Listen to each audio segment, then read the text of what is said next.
নগদে অনিয়মের সত্যতা মিলেছে দুদকের প্রাথমিক তদন্তে। প্রায় ১৫০ কোটি টাকা আত্মসাতের অভিযোগের বিষয়ে জানতে প্রধান উপদেষ্টার বিশেষ সহকারীর ব্যক্তিগত কর্মকর্তা আতিক মোর্শেদ ও তার স্ত্রীকে তলব করেছে দুদক।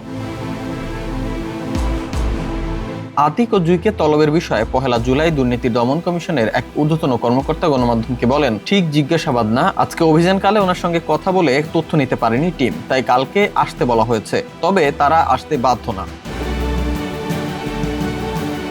এর আগে নিয়োগ প্রক্রিয়ায় অনিয়মের অভিযোগে নগদের বনানী কার্যালয়ে অভিযান চালায় দুদক। সংস্থার প্রধান কার্যালয় থেকে পরিচালিত এই অভিযানে নগদে নিয়োগের ক্ষেত্রে অনিয়মের প্রাথমিক সত্যতা পাওয়ার কথা দুদকের এক সংবাদ বিজ্ঞপ্তিতে জানানো হয়েছে।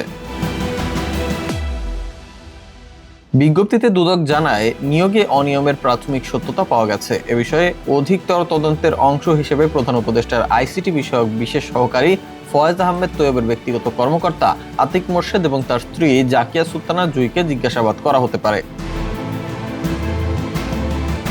অন্যদিকে প্রায় ১৫০ কোটি টাকা আত্মসাতের অভিযোগ খতিয়ে দেখতে প্রয়োজনীয় নথি চাওয়া হয়েছে। নথিগুলো সংগ্রহের পর সেগুলো বিশ্লেষণ করে কমিশনের কাছে একটি বিস্তারিত প্রতিবেদন দাখিল করা হবে বলে জানায় দুদক।